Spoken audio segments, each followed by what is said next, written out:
Hello friend, कैसे हैं आप लोग। बिहार बीएड काउंसलिंग का गाइडलाइन आ चुका है। आपको इस वीडियो के माध्यम से इस नोटिफिकेशन को हम समझाने वाले हैं।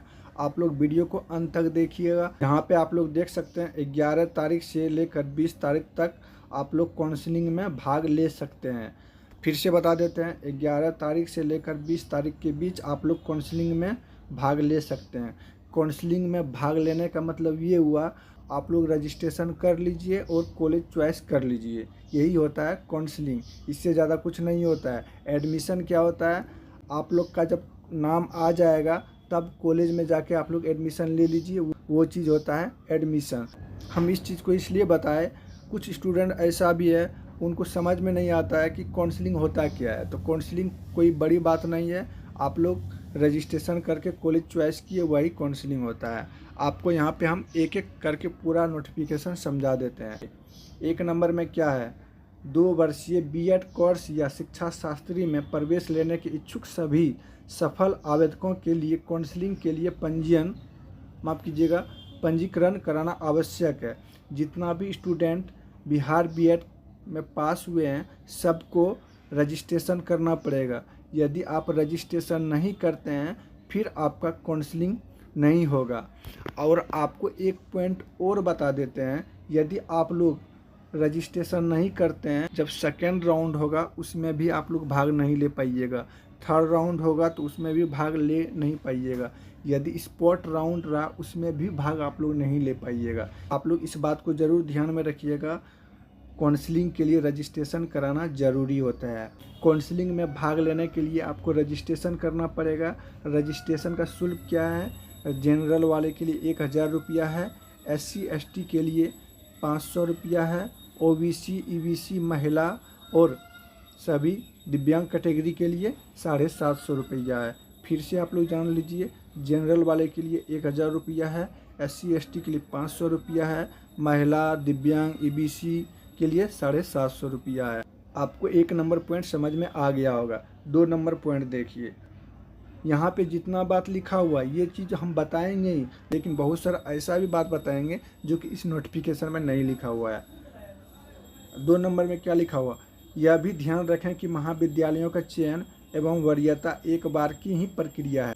इसका मतलब ये हुआ, कॉलेज चॉइस करने का मौका सिर्फ एक बार ही दिया जाएगा, यानी फर्स्ट राउंड में ही दिया जाएगा। सेकेंड राउंड जब होगा उस समय आप लोग को कॉलेज चॉइस करने का मौका नहीं दिया जाएगा। जब थर्ड राउंड होगा उस समय भी आपको कॉलेज चॉइस करने का मौका नहीं दिया जाएगा। कुछ स्टूडेंट ऐसा भी होगा जो सिर्फ गवर्नमेंट कॉलेज सेलेक्ट कर लेंगे और उनका एडमिशन थर्ड राउंड तक भी नहीं हुआ है तो उनको डायरेक्ट स्पॉट राउंड में जाना पड़ेगा, और स्पॉट राउंड में भी नहीं हुआ तो फिर उनका एडमिशन नहीं हो पाएगा।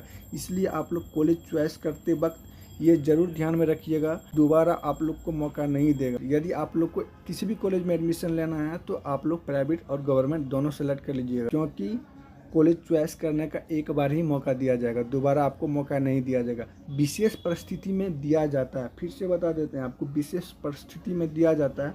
एग्जाम्पल के तौर पे आपको समझा देते हैं, यदि फर्स्ट राउंड हुआ और सेकेंड राउंड में क्या होता है, कभी कभी किस कॉलेज में सीट बढ़ा देता है या कोई अलग से कॉलेज ऐड कर दिया जाए तो उस समय दोबारा आपको मौका देगा। इसी कंडीशन में दोबारा मौका दे सकता है, वरना आपको मौका नहीं देगा। इसलिए यहाँ पे लिखा हुआ है वरीयता एक बार की ही प्रक्रिया है, इसलिए कॉलेज चॉइस आप लोग अच्छा से कीजिएगा।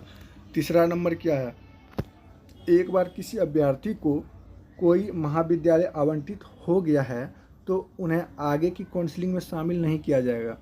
कहने का मतलब ये हुआ, यदि आपका फर्स्ट राउंड में नाम आ गया, यदि आप एडमिशन नहीं लेते हैं तो फिर सेकेंड राउंड में आपको मौका नहीं देगा, ना ही थर्ड राउंड में मौका देगा। यदि आपका फर्स्ट राउंड में नाम नहीं आया, सेकेंड राउंड में नाम आता है तो आप लोग सेकेंड राउंड में एडमिशन ले लीजिए, क्योंकि थर्ड राउंड होगा उसमें आपको मौका नहीं दिया जाएगा। इसीलिए यहाँ पे लिखा हुआ है कि काउंसलिंग में एक बार यदि आपका नाम आ गया तो आप लोग एडमिशन लीजिए, वरना आगे किसी भी राउंड में मौका नहीं दिया जाएगा।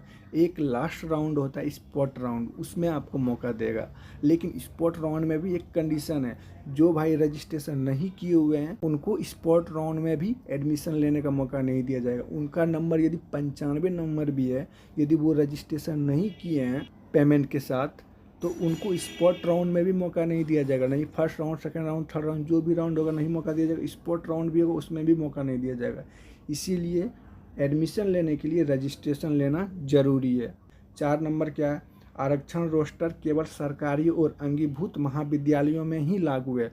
जो आरक्षण होता है सिर्फ सरकारी कॉलेज में मिलेगा आपको और कंस्टिट्यूएंट कॉलेज में मिलेगा। यहाँ पे अंगीभूत का मतलब वही हुआ, सरकारी और कंस्टिट्यूएंट कॉलेज में आरक्षण का मौका मिलेगा, बाकी जितना प्राइवेट कॉलेज में उसमें आरक्षण नहीं होता है।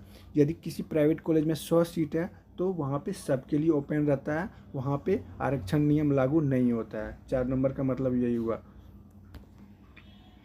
5 नंबर यहाँ पे आप लोग देखिए, अल्पसंख्यक महाविद्यालयों में 50 सीटें संबंधित अल्पसंख्यक अभ्यर्थी के लिए आरक्षित है। पूरे बिहार में 2-3 कॉलेज है जो अल्पसंख्यक वाले के लिए है। अल्पसंख्यक वाले का मतलब ये हुआ कि कोई मुस्लिम अल्पसंख्यक कॉलेज है तो उसमें 50% सीट, यदि 100 सीट है उसमें से 50 सीट सिर्फ मुस्लिम ही एडमिशन लेगा, बाकी 50 जो बचा उसमें कोई भी एडमिशन ले सकता है। आपको फिर से बता देते हैं, यदि किसी कॉलेज में 50% आरक्षण क्रिश्चियन धर्म के लिए है तो उसमें 50 सीट क्रिश्चियन वाले के लिए है, 50 सीट सभी के लिए है। तो यहाँ पर आप लोग को समझ में आ गया होगा।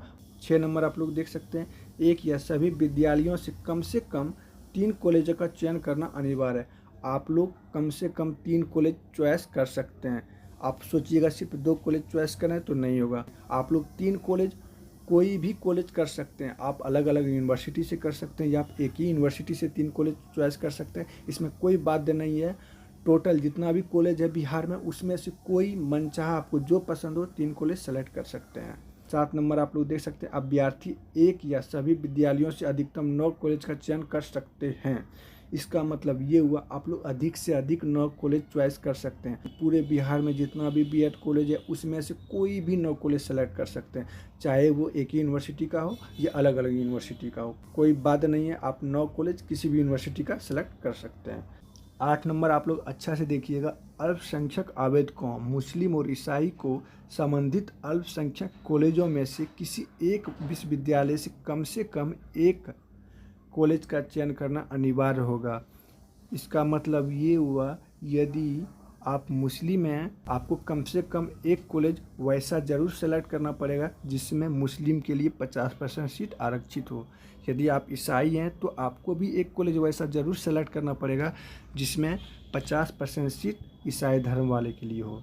तो आप लोग 8 नंबर अच्छा से पढ़ लीजिएगा और किसी और से भी समझ लीजिएगा। मेरे समझ में जितना आया आपको हम बता दिए। फिर से आपको बता देते हैं, यदि आप मुस्लिम या ईसाई हैं तो आपको वैसा एक कॉलेज ज़रूर सेलेक्ट करना पड़ेगा जिसमें आपके लिए 50% सीट आरक्षित हो। तो यानी वैसा ही कॉलेज आपको सेलेक्ट करना पड़ेगा जिसमें 50% सीट आपके धर्म वाले के लिए हो। तो 5 नंबर से और 8 नंबर से मिला के यही निष्कर्ष निकलता है कि आपको वैसा कॉलेज ज़रूर सेलेक्ट करना पड़ेगा जिसमें आपके लिए 50% सीट आरक्षित हो। 9 नंबर क्या है, शुल्क जमा हो जाने के बाद किसी भी परिस्थिति में वापस नहीं होगा। यदि आप लोग रजिस्ट्रेशन कर लिए और आपका कॉलेज में नाम आ गया और आप 3000 रुपया पेमेंट कर दिए, आप चाहते कि हम एडमिशन नहीं लें तो आपका 3000 रुपया गया, आप लोग का 3000 रुपया गया, आप चाहेंगे कि हम एडमिशन नहीं लेंगे, हमको 3000 रुपया वापस लौटा दो, ऐसा संभव नहीं है। तो 9 नंबर आपको समझ में आ गया होगा।